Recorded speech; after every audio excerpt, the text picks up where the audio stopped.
Assalamualaikum warahmatullahi wabarakatuh. Nah, ada kalimat yang bagus ini untuk renungannya teman-teman. Air di lautan yang luas takkan pernah sanggup menenggelamkan sebuah perahu kecil di atasnya, kecuali perahu itu dimasuki oleh air. Demikian juga dengan kehidupan kita ini. Segala hal negatif, jahat, buruk akan selalu ada di sekeliling kita. Namun semua itu tidak akan mampu menenggelamkan kita, kecuali kita membiarkannya masuk dalam pikiran kita. Jadi kita tidak akan mungkin tenggelam kecuali kita sendiri yang memasukkan air itu di kapal kita. Maka di situ kuasanya pikiran. Maka tadi saya sarankan, yuk hati-hati dengan yang kita inputkan, yang kita masukkan di kepala kita, di pikiran kita. Itu akan jadi kunci kita akan selamat ataukah tenggelam. Kalau kita tidak hati-hati, kita bisa saja habis tenggelam. Karena kita sendiri yang memasukkannya. Tapi kalau kita punya daya tahan untuk tidak memasukkan air ke kapal kita, tidak memasukkan yang buruk-buruk ke kepala kita, insya Allah sedahsyat apapun ombak dan air, ya kita tidak akan tenggelam. Tenggelam itu ketika air masuk di kapal kita. Nah, jadi kalau ada air, kalau ada hal yang buruk negatif di kepala, cepat-cepat dikuras, dibersihkan, biar kita tidak tenggelam. Ini mungkin pelajaran dari kisahnya Nabi Nuh.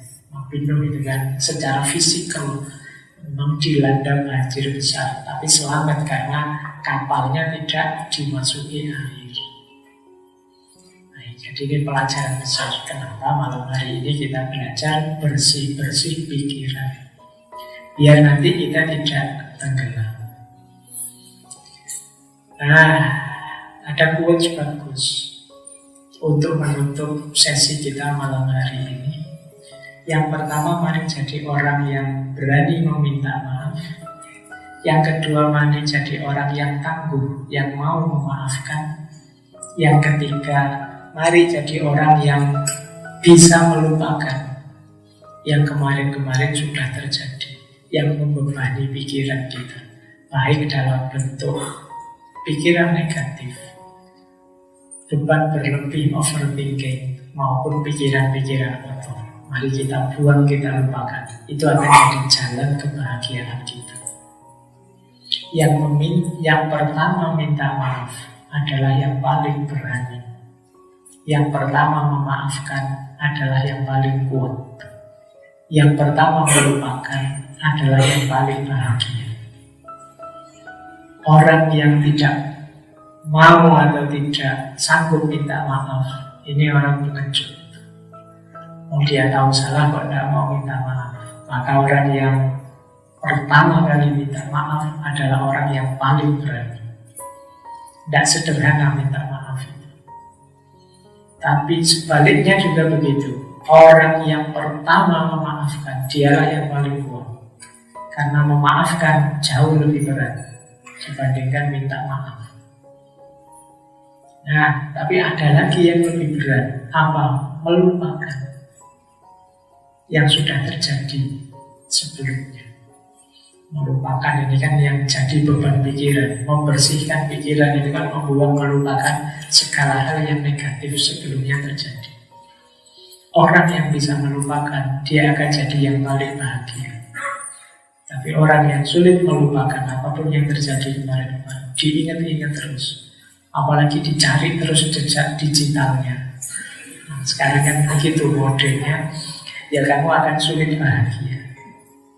Untuk bisa bahagia, kamu harus punya daya melupakan. Ya bukan berarti melupakan itu tidak ingat semuanya, tapi membypass, melampaui hal-hal yang kemarin sudah terjadi, relakanlah. Maka kita akan bahagia. Baik, saya kira itu ya untuk malam hari ini. Jadi mungkin tidak terlalu banyak refleksi yang bulat, lebih praktis sifatnya, tapi menurut saya penting, eksistensial, untuk menjamin diri kita tetap tegak sebagai manusia dengan martabat kemanusiaan yang tinggi. Karena betapapun martabat kemanusiaan itu kuncinya di pikiran. Kalau pikiran-pikiran kita serba negatif, atau pikiran-pikiran kita terlalu berat beban, terlalu banyak beban overthinking, apalagi pikiran-pikiran kita kotor, ya kemungkinan nilai dan martabat kemanusiaan kita akan tambah rendah dan tambah jatuh. Nah, ayo latihan bersih-bersih pikiran. Mungkin bisa dilakukan secara berkala. Baik, saya kira itu untuk malam hari ini. Kurang lebihnya mohon maaf. Wallahul muwaffiq, wallahu a'lam bishawab. Wassalamualaikum warahmatullahi wabarakatuh.